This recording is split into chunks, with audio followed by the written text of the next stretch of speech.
my official Premier League predictions for the 2023-24 season. Let's get into this. If you like these type of videos, make sure to like, share and subscribe. Because I might do the predictions for the 38 games this season if you guys want it. But if you guys don't want it, then I won't do it, obviously. Let's get into predictions now. In 20th, I'm going to go with Luton. Because I think they will get a couple of points at home, but I feel like their squad's not good enough for the Premier League. I feel like they've got a kind of squad where it's too good for the Championship but not good enough for the Premier League. It feels like over the past couple of years, we've said this a lot about Premier League clubs like the likes of Norwich, Watford, etc. But I think Luton will come 20th. In 19th, Bournemouth. I think last season was kind of a lucky season for them where they stayed up. They got rid of Gary O'Neill as their manager, and he was a pretty good manager. And I don't think their new manager will do as well. And I think they're not going to have enough this year again, because I think it's going to be more competitive down the bottom this year compared to last. And I think Bournemouth won't be able to handle it without a good manager, so I think they're going to go down. In 18th, this might shock people, but I'm going to go for Wolves, because I don't think they've done enough in the transfer window. They've sold Ruben Neves, who I think was arguably their best player.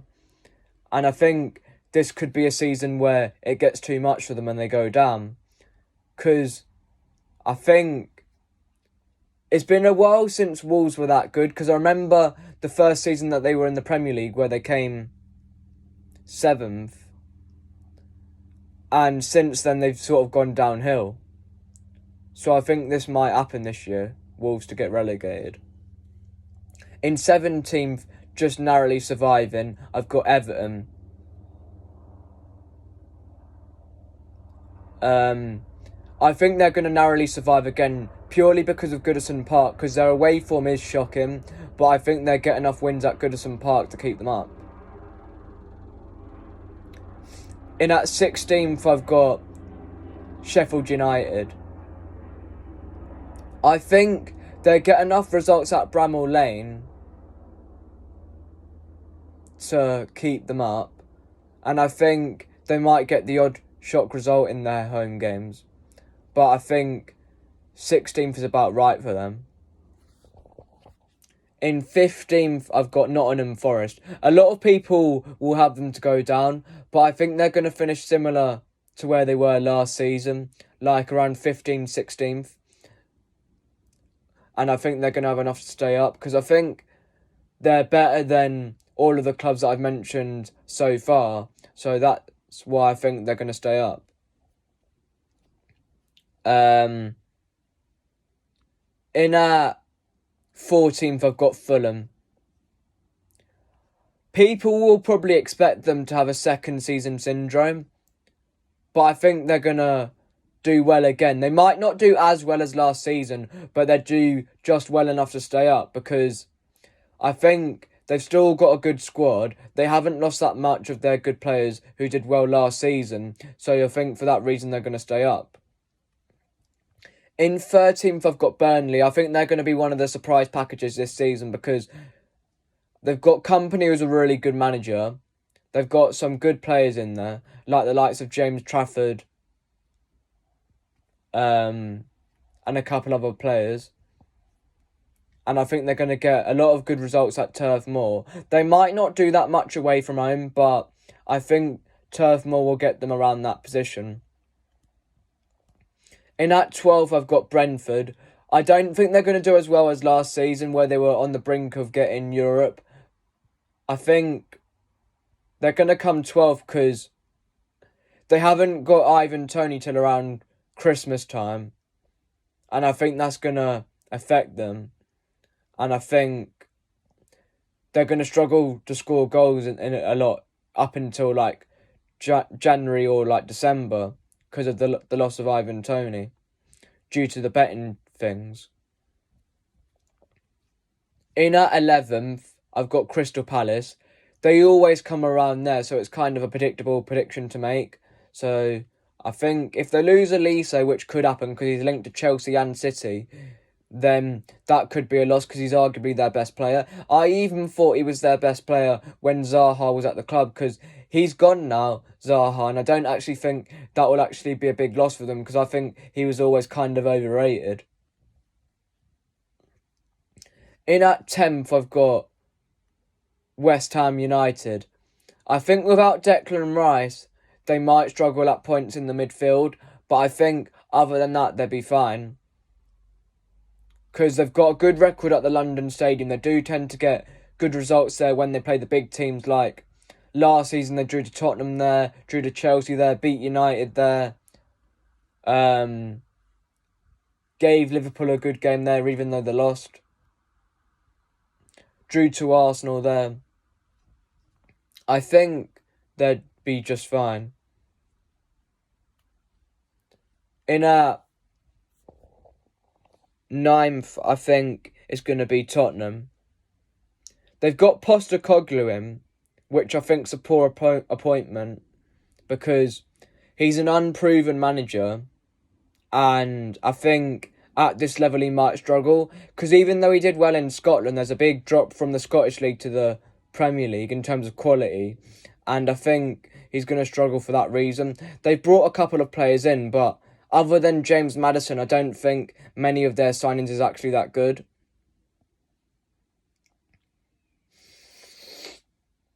They've got a new keeper, and I forget his name now, but I don't think he's that proven. I think they should have gone for David Raya, because I think he's a better keeper and he's more proven at this level, and I think it will hurt Spurs if he goes to their North London rivals, because that's looking likely at the moment. In at 8th, I've got Brighton. If they lose Caicedo, they could come lower than 8th, but I still expect them to be there or thereabouts with the European spots, because they've got one of the best recruitment teams in the league, other than maybe City, you could argue, that are better than them recruitment-wise. I think they're going to come 8th. 7th, I think, will be Aston Villa. I predicted this last year, and I got it right, which no one saw coming. Because I remember I was on a channel, I forget his name now, I think it's Hanel's TV or something like that, or Hanel's Corner or something like that, where I was on there and I said Villa 7th, and a lot of people thought that I was going to be wrong, but I got it right. Because I did have a feeling that they were going to change manager mid-season, because I didn't rate Steven Gerrard that much. But I think they're going to get 7th again this year. They could come higher, but I think that might be a bit of a stretch, because even though they've got some really good signings in there, like the likes of Moussa Diaby, Pau Torres, and on top of the players that they already had, but I think it might be a bit too far for them to come higher than that. In at 6th, I've got Newcastle United. People might say that's a bit too low for Newcastle, but I think they're going to struggle, because the reason that they got top 4 last season is because they had no European football, and all they had to focus on was the Cups and the Premier League. And I think they're going to struggle to adapt to playing Champions League and Premier League in the same season. Because even though they've got a good starting 11, I don't particularly think that they've got the best backup players.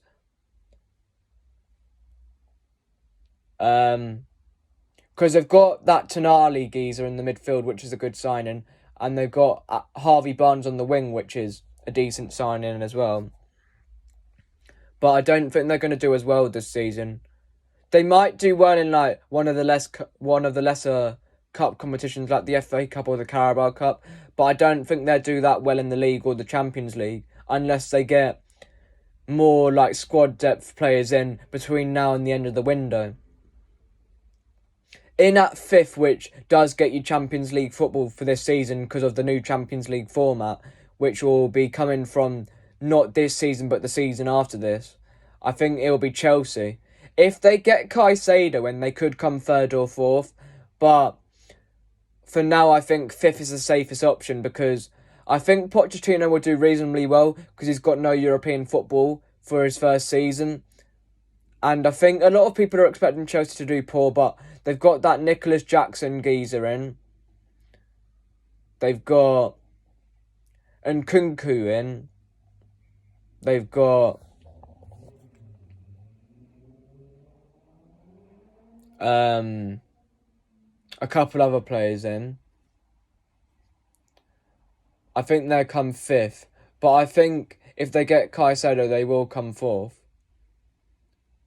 But at the moment, it's hard to tell whether that deal's going to happen or not. In at fourth, I've got Manchester United.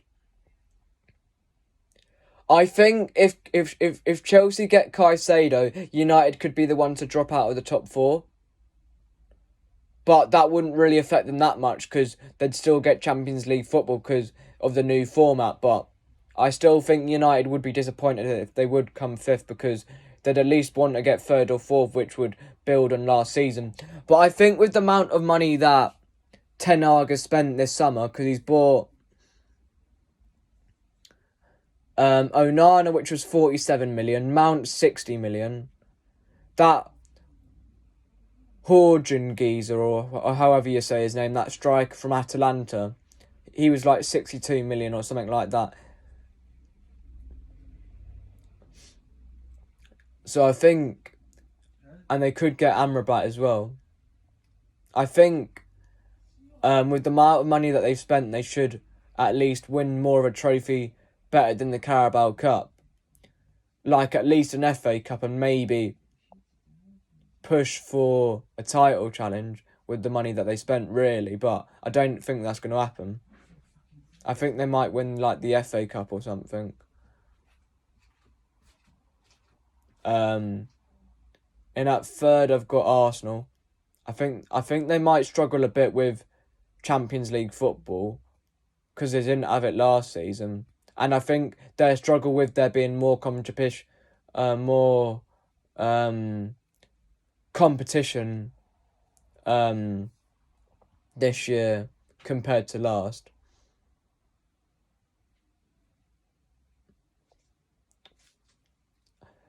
I think their transfer window is kind of overrated because the only signing that I really rate from them is Timber from Ajax because I think he's a world-class defender and I think he's going to do really well for them. But I don't rate the Havertz signing because I don't see where he's going to fit in. Because he might play in the midfield, but he's not guaranteed to start because they have got a lot of really good midfielders in their squad at the moment. But I think third is a realistic prediction. I know a lot of people will say that they've got to win the league, but I don't see how they win the league this season with the amount of competition that there's going to be compared to last season, where there was only 2 teams fighting out for the title, where this year it could be at least 2 or 3. Or maybe even more. I think third's respectable, to be honest. And at second, I've got Liverpool. I think they'd be quite a lot better this season compared to last. I don't think they'll win the league because I don't think this current Liverpool side is capable of getting like into the high 90s of points tallies, which you probably need to win the league ahead of this Man City team. And I think their defence still could do with a bit of work because even though Virgil van Dijk on his days is still a world-class defender, but I think he's kind of past his best now because even though he's one of the best defenders to ever play in the Premier League, at least top 5, I still think they could do with a better partnership for him because I think Konate's good on his day, but he's a bit inconsistent, and I think Matip's a bit too slow. And they could do with getting another right back in there so they could maybe play Trent in the midfield a bit more because Trent's not a good right back because he can't defend. And that's what you need out of your right back. I think we'll come first because we've got Kovacic was a really good signing, 25 million. And now, as of today, we've agreed the deal for Gvardiol of 77 million in pounds. Because it's 90 million euros, but 77 million is 90 million euros. Because there's different currencies, so that's why it works out to 77 million. I think Mahrez might be a bit of a loss if we don't replace him, but I still think we'll win the league because I think this is a year where we could win it by quite a few points because even though I think Liverpool will get better, I still think they're quite a bit off from us in terms of like points tally-wise, which they could possibly achieve. And they've got the Europa League where they're going to be playing Thursday and Sunday a lot, so that could affect them. Golden Boot, I think Haaland will win it again. Assists is between Odegaard and De Bruyne, but I think De Bruyne will just edge it. Best signing, I think it's either going to be Nkunku or Gvardiol. Biggest surprise player, I think, will be Darwin Núñez. I think he's going to do a lot better this year. And manager of the season, I'm going to go with Pep because if we win the league, then I think he will probably get it. Even though some fans might not agree with that. Because Eddie Howe was quite unlucky not to get it last year with how well he did with Newcastle. But I suppose if you do win the league, you do deserve it, regardless of whether you're managing a good team or not. But thank you very much for watching this video. Comment your predictions down in the comment section below, and I'll see you guys for another video soon. Thanks for watching.